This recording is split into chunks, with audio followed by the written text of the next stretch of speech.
The really profound thing that's happening right now that Linda can attest to, and a lot of folks who are in here that I've seen, a lot of folks who have gone through trainings with me that are at schools around here, this is happening in schools around the world right now.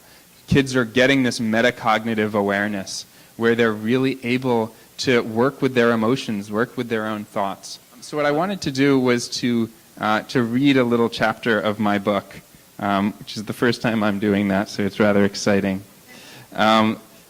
Just to give you a view of what's happening in this field of mindfulness and education.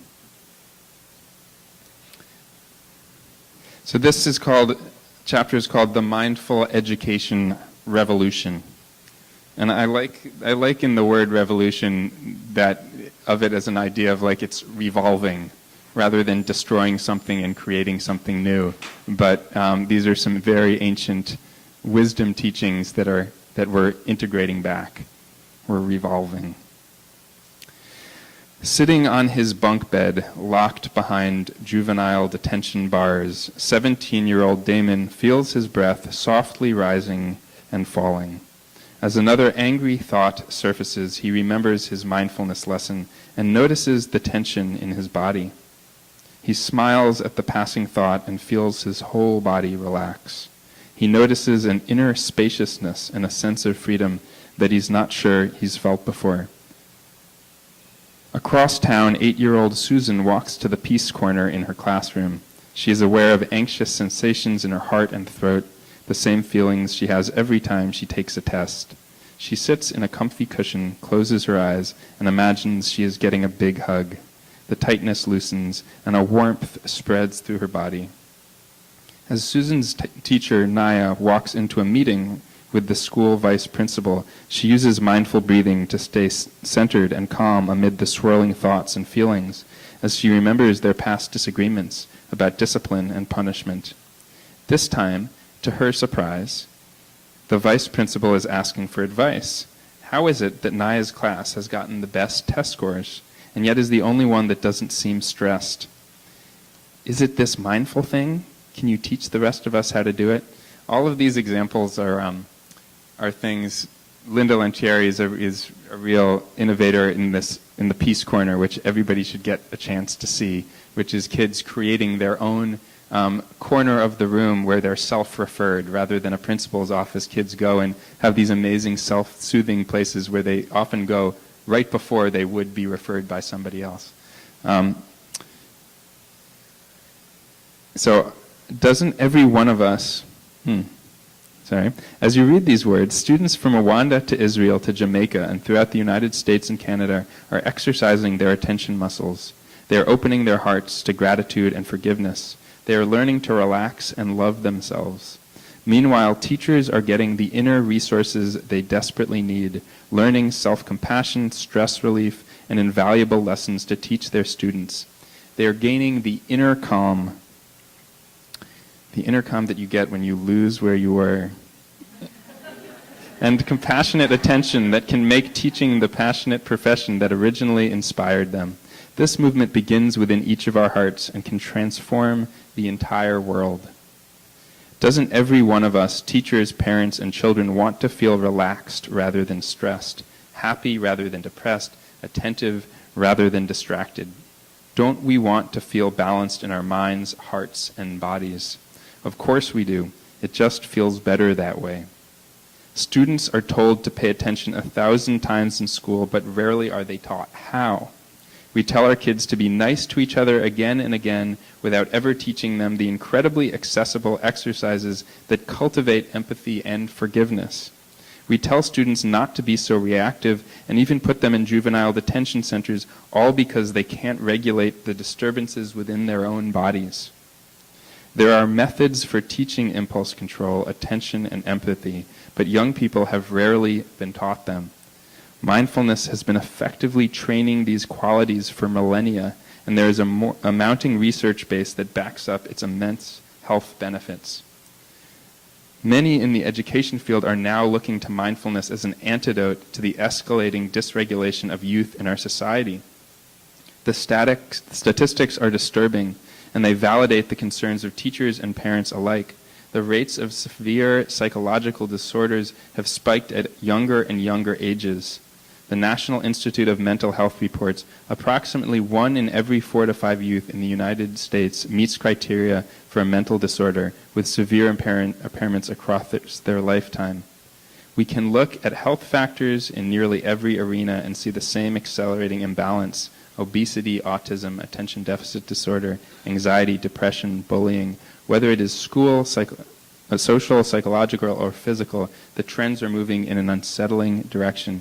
I was sitting at a cafe right before I came here, just kind of looking over my notes for this talk. And as I was sitting, a woman wheeled up with her little baby, maybe 4 or 5 months old. And she was sitting with him, and I was, exchanging sweet smiles with her. And at one point, the baby started giggling amazingly. For about 10 minutes, the baby was just in this ecstatic reverie. Both of us were kind of just mesmerized, and she ended up weeping. She was so just in love and taken by the experience of her baby laughing and giggling that she and I too. We were. It was this little love bubble zone that the three of us in the corner of the bookstore. Other people were kind of looking over, and after a while we exchanged some very sweet words, and I told her that I was giving this talk and that how much I appreciated this little teacher, and she walked out, and right after she walked out, a young man, maybe 19 or so, came and sat in the same place, and he was kind of talking to himself in a very disgruntled way. He was sitting there and kind of talking at the table and looking at people and just playing out some type of very disturbed inner dynamic that he couldn't hold. And just noticing for me, it was a profound experience right before coming and talking, seeing the amazing fluidity and joy in a baby, and then seeing right afterwards in the same place what can happen to that perfection, to that beauty. There's some amazing research out showing how trauma and incredibly stressed upbringings actually affect the genetics of children. It creates the architecture of their brains. So children actually will express different genes depending on the upbringing they're in. And really just seeing it hit home so deeply for me of what am I doing here? What are we doing here? We are trying to create an environment for children to be able to grow in a healthy way, so they'll be creating an environment a lot better than the one that's on the world stage. Right.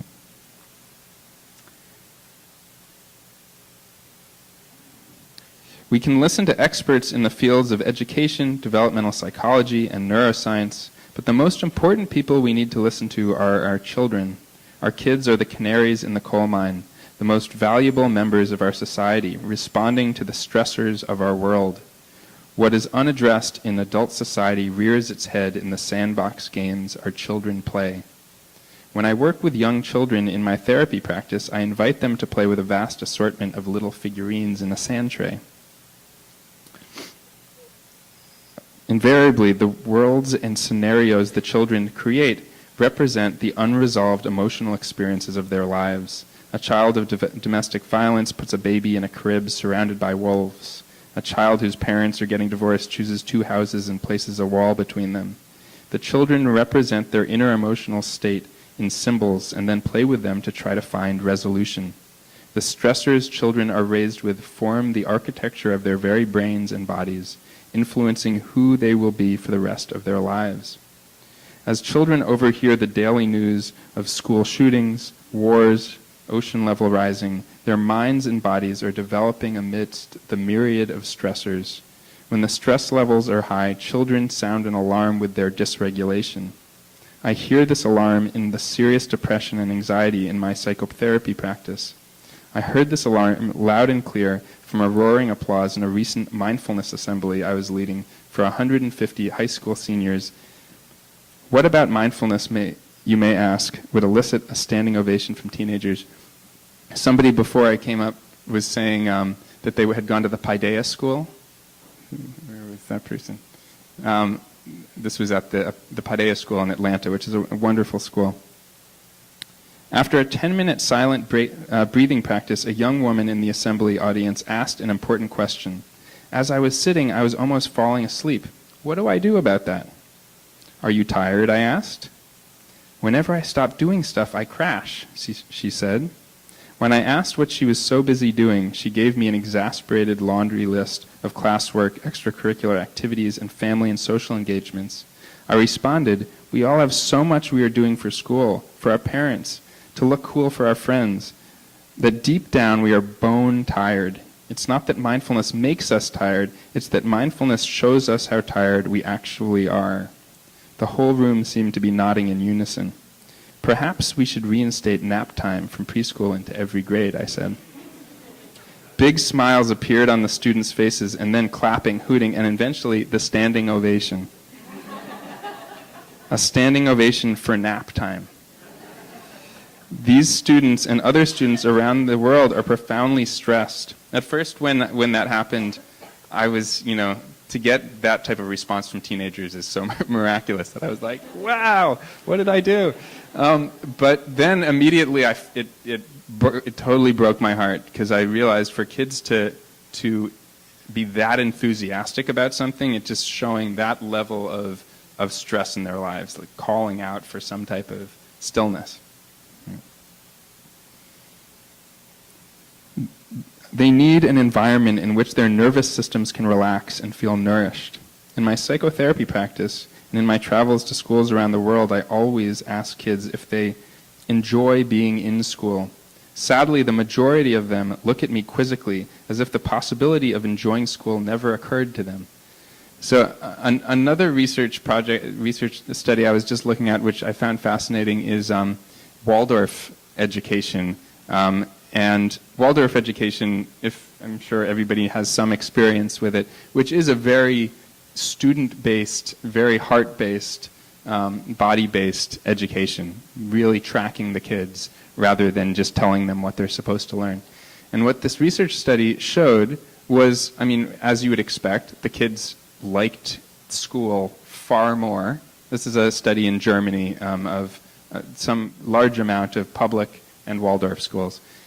They loved school far more than the public school. They loved their teachers far more than the public school.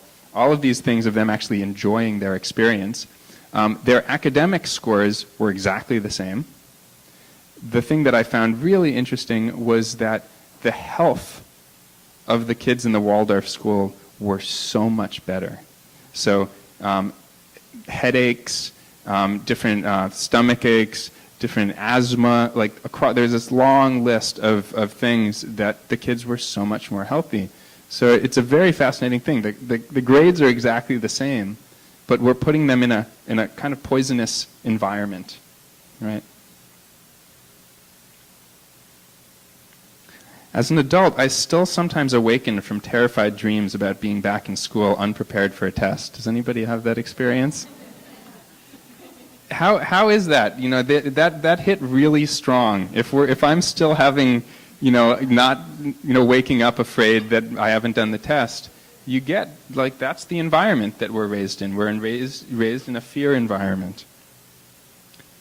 When our nervous systems are on high alert, or when we are flustered with self-critical thoughts, then our working memories function poorly, our creative juices do not flow, and our collaborative capacities are stymied. The premise of mindful education is that all human beings are born with the seeds of the most beneficial universal qualities, such as compassion, creativity, integrity, and wisdom.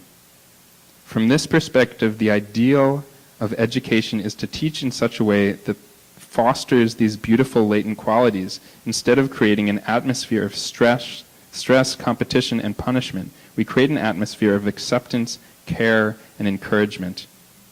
We start by honoring children exactly as they are. When they receive this type of attention, children can grow to their fullest human potential. As any teacher knows, when a student feels safe, relaxed, and attentive, learning comes naturally. So that shift right there, to really get that The difference between seeing children, wrestling with children, because they're not being what you want them to be, and trying to force them to have some type of smarts and have some type of way of being, rather than trusting that they have this profound wisdom within them, and you being there as this coach, rather than this army general. When the teenagers were applauding for nap time, I thought of the movement in high school education to push the start of the school day a bit later. It turns out that biologically it is healthier for teens to wake up later. It's not that they are lazy and obstinate. Rather, they are answering an inner biological call. With this in mind, 2 schools in Minnesota agreed to push the school day back, and there was a significant reduction in school dropout rates, less depression, and higher grades. Any teenager in the world could tell you that they naturally need to go to sleep later and wake up later. All we had to do was ask. When we don't listen to our students, we are in a perpetual battle against them. When we don't honor the amount of physical movement kids need, we have to fight them or medicate them into sitting at a desk all day. When we don't offer students a healthy way to express difficult emotions, we end up being perpetually frustrated by their behaviors. When we don't teach them how to pay attention, we end up yelling at them when they are distracted.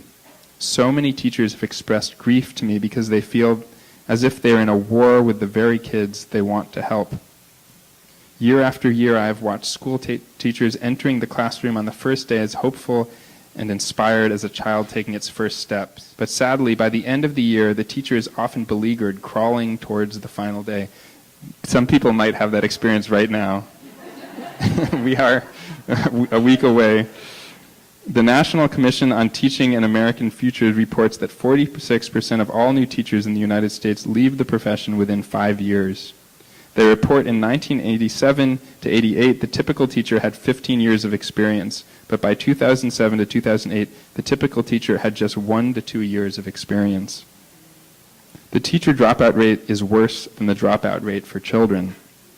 Before any good teaching and learning can happen, we need to cultivate environments where children and teachers aren't running for the exits. We need to nourish the inner lives of our students and our teachers.